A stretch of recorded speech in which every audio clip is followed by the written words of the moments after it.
C'est parti. Voilà. La Gemara nous dit dans Masechet Sota Daf Mem Dalet Amud Aleph, Sar ben tfila le tfila, Averai beyado, vechozer aleha meorche amilhama. C'est quoi Sar ben tfila le tfila? Il a parlé, il a fait un hefsek en tfila shel yad, donc tfilin, tfila au singulier, tfilin au pluriel. Sar ben tfila le tfila, Averai beyado. Il a mis tfilin shel yad. Ensuite, il a mis tfilin shel rosh. Mais il a fait hefsek entre les deux. Il a parlé. Averei biyado. Arrête. Tfilin shel yad, tfila shel rosh. C'est deux mitzvot indépendantes. S'il y a que deux. C'est pas comme les arba taminim, qu'il faut que si quelqu'un il a que le etrog et il n'a pas le lulav, il fait pas du tout de mitzvah. Il fait pas une partie de la mitzvah. Il fait rien du tout. C'est pas la mitzvah. Tfila, c'est tfila. Tfilin shel yad et tfilin shel rosh. C'est deux mitzvot indépendantes. Quelqu'un qui a que tfilin shel yad, et tfilin shel yad, il a que tfilin shel rosh, il fait que tfilin shel rosh. Donc c'est deux mitzvot. Les deux, elles sont tfila. Ksharta, et vaïu le tetafot ben anecha. Il y a deux mitzvot. Ksharta blot aledecha, vaïu le tetafot ben anecha. C'est deux mitzvot. Mais ces deux mitzvot, elles doivent être réalisées l'une après l'autre sans interruption. Deux mitzvot sans interruption. Et si il a fait un hefsek entre tfila shel yad et tfila shel rosh, avera beado, vechozer alea meorche amilchama. Donc il ne peut pas combattre pour le Ham Israël. C'est intéressant que Davka cette Avera et pas d'autres Averot. Davka cette Avera, celui qui est faible dans Sar ben Tfila shel yad et Tfila shel rosh, et ça paraît pas être une Avera tellement grande a priori. C'est-à-dire, oui, c'est sûr que c'est Bracha shel Hatzricha. Pas seulement Bracha shel Hatzricha, il y a aussi Vehayu, Ve'avaya achat yehu. Ça veut dire que même Tfilin shel Rabbeinu Tam, on va pas dire pourquoi il faut mettre tfilin shel yad et tfilin shel rosh immédiatement. C'est pas si je mets que tfilin shel yad pour les Sfaradim, je fais les aniach et je fais pas le mitzvah. Tfilin shel yad, j'entends par là sans interruption. Je fais que les aniach. Pour les Ashkenazim, il y a les aniach, et si quelqu'un parle pas, donc il fait al mitzvah sur shel rosh, et s'il parle, il fait deux mitzvot, deux brachot sur shel rosh. Il parle, il fait une autre bracha.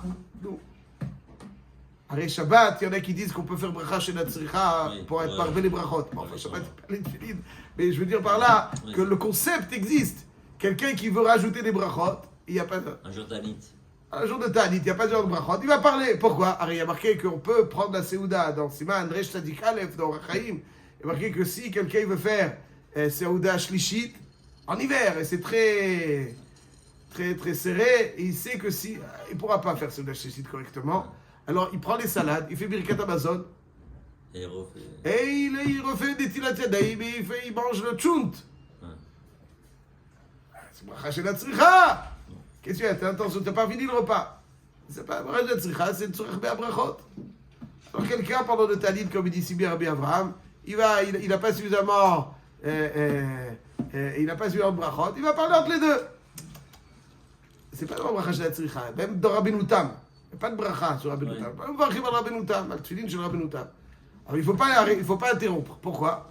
Vaya achat yehu, comme c'est dit le Balamor. Vaya achat, il faut les mettre ensemble. Donc il y a une singularité dans les tfilin qu'il faut impérativement qu'ils soient ensemble. S'ils ne sont pas ensemble, c'est nicht, c'est pas bon. Il veut pas, il choser aller à Meorche Milchama. Qu'est-ce que cette trifout, cette mitzvah de mettre l'une après l'autre immédiatement, elle est si véhicule une idée qui permet de la victoire, si on la néglige, alors finalement on compromet cette victoire. Il y a marqué dans Daf Membet, on va revenir un petit peu après, il y a marqué que le Kohen Mashuach Milchama, il disait au Ham Israël, Shema Israël, Atem Kerevim Hayom la Milchama, Shema Israël. Et la Gemara s'interroge, Shema Israël c'est au singulier, Atem Kerevim c'est au pluriel. Il aurait dû dire Shim'u Israël, Atem Kerevim Hayom la Milchama. Amar Rabbi Yochanan Mishmurem Shimon bar Yochai, Amar lem HaKadosh Baruch Hu liYisrael, afilu lo kiyamtem ela Kiryat Shema Shachrit ve'Arvit et atem. La mitzvah de Kiryat Shema Shachrit ve'Arvit, c'est ça qui permet d'obtenir une victoire. Ensuite, il y a marqué dans la Gemara, dans Membet Amud Bet, que Goliath, il venait Le rendre des boules balines. Hashkem vaïgash pelishti, Hashkem ve'arev. Quand est-ce que Goliath apparaissait? Matin et soir. Pendant le Zman Kriyat Shema. Dès qu'est arrivé le Zman Kriyat Shema, tout de suite il apparaissait. Pour les perturber dans Kriyat Shema, pour les affaiblir.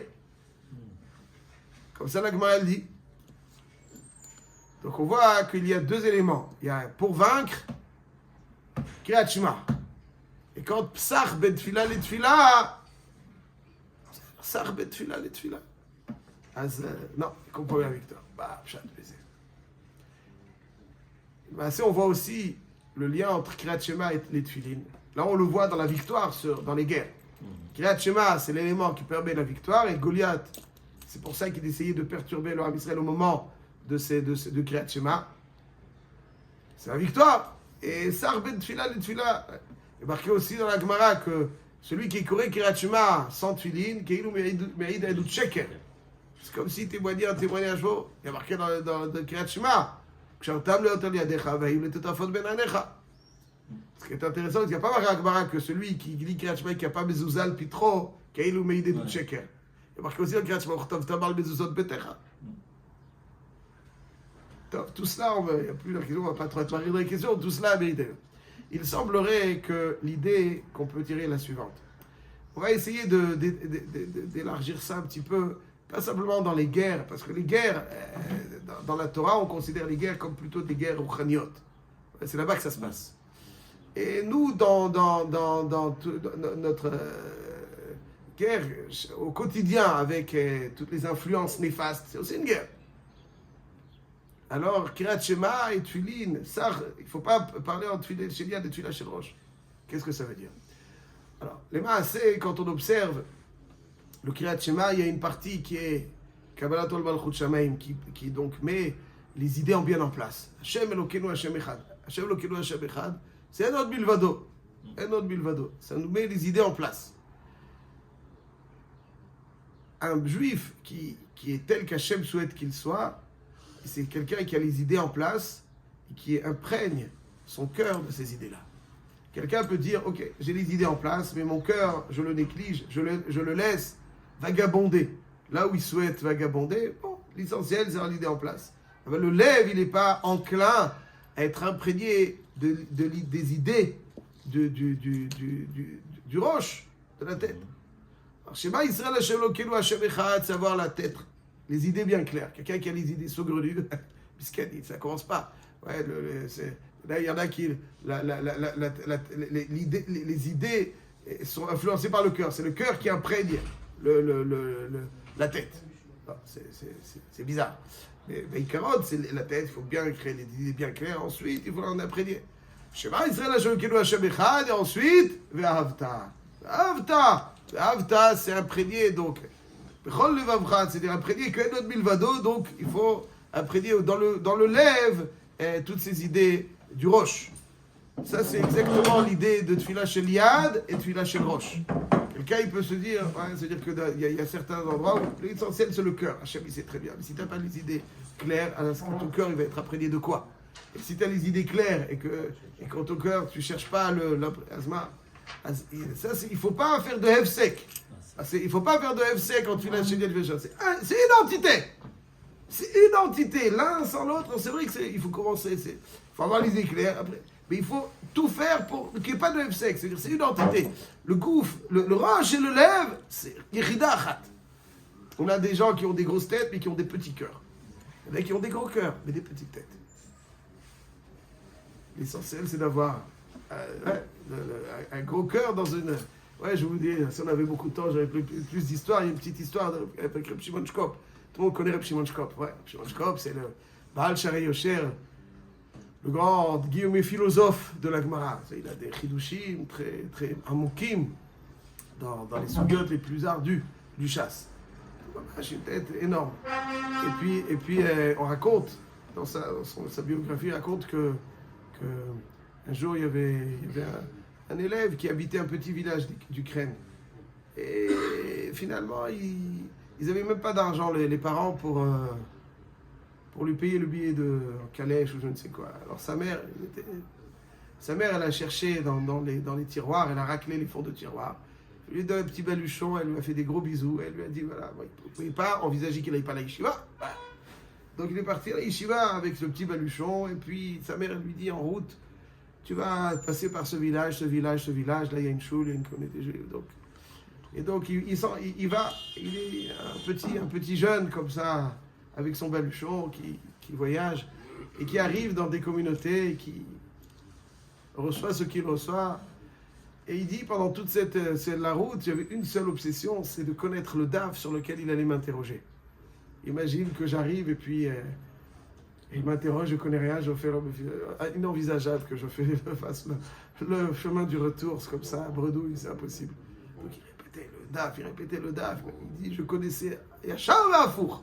Donc après quelques jours, il passe donc par des communautés, il arrive à la yeshiva, il rentre dans le Beth Midrash. Le bruit du Beth Midrash va le saisir et puis il demande où est le Rosh Yeshiva. On lui montre donc une petite pièce attenante. Cette petite pièce, il y avait une chambre et une cuisine. Il rentre dans la pièce et puis il attend quelques minutes. Tout d'un coup, le Rosh Yeshiva apparaît. Il l'invite à s'asseoir. Il l'observe quelques secondes et il lui dit, je ne te poserai que 3 questions. Il a dit, raconte, mon cœur s'est mis à battre. 3 questions, je n'ai pas beaucoup de chance. Et il repasse au DAF. Depuis combien de temps n'as-tu pas pris de repas chaud? C'est la première question que Reb Shimon Shkop lui demande.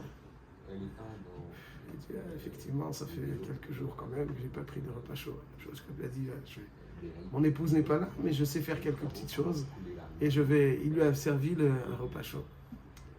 Après, il est ressorti donc avec les Barourim, il revient au bout de quelques minutes et lui il s'installe devant lui. Maintenant, voilà, j'ai bien mangé, il n'y a plus d'excuses. Et son cœur se remet à battre. Il l'observe, il lui dit, depuis combien de temps n'as-tu pas dormi dans un lit? Et il lui dit, bon, il n'a pas répondu vraiment. Combien de temps il n'a pas dormi? Shimon Shkop lui a dit, viens. Il lui a donné son lit. Il l'a couvert avec ses couvertures.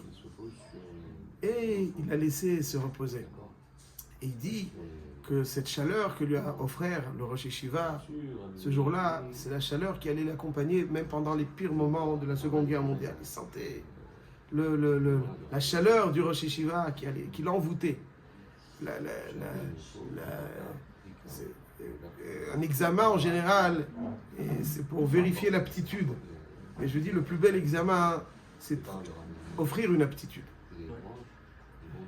Et voilà, donc Reb Shimon Shkop, avec tout son cerveau énorme, il avait un cœur énorme. Ça, c'est Kriyat Shema. Il avait le Kriyat Shema, c'est-à-dire quelqu'un il voit un jeune devant lui, il voit qu'il n'a pas mangé suffisamment, il voit qu'il est fatigué. Son cœur ne lui permet pas, il veut lui donner son lit. Ouais. Et le Briskerov, il raconte que des fois il arrivait de la ville de Brisk, le père Ephraim c'était le rave de la ville de Brisk, j'arrivais, il disait, je veux dormir avec quelqu'un dans mon lit. Quelqu'un dans mon lit. Aujourd'hui on connaît ça, il y a des interphones, que tu rentres dans l'immeuble, tu dois passer des trucs. Là-bas, il rentrait dans la maison, il raconte qu'un jour il y avait quelqu'un qui avait besoin de tzedaka. Il voit Ephraim, c'était le maître de maison. Il lui dit, tu sais combien de temps on peut rester ici? Et après, il lui dit, tu sais, ça fait longtemps que je suis là, on m'a jamais rien dit. Et donc, il reste. Il ne connaissait pas les visages. Il n'y avait pas comme aujourd'hui les journaux. Donc, il a entendu qu'il y a un Ephraim, misère Ephraim. Vous l'avez dit, misère Ephraim. Donc, il savait qu'il y a Ivry. Donc, ça, c'est donc des alvaïs, qui soient nos sources d'inspiration. Et ça, c'est pour vaincre dans la guerre qui nous oppose à tout ce qui cherche à nous détourner. Goliath, il ne veut pas Kriyat Shema. Il ne veut pas Kriyat Shema. Pourquoi? Parce que Kriyat Shema, c'est Hashem le Hashem Echad. Avoir les idées bien en place. Ve'avta. Il faut que le lève, il soit enclin. Goliath, il dit non. Je veux tout faire pour que tes idées soient saugrenues et le cœur aussi. Avadu Sheba, ve'avta. Tfilin shel yad. Et Tfilin shel rosh. Tfilin shel yad et Tfilin shel rosh. C'est-à-dire, on rend le cœur raoui. Après, on Tfilin shel rosh pour qu'il lève.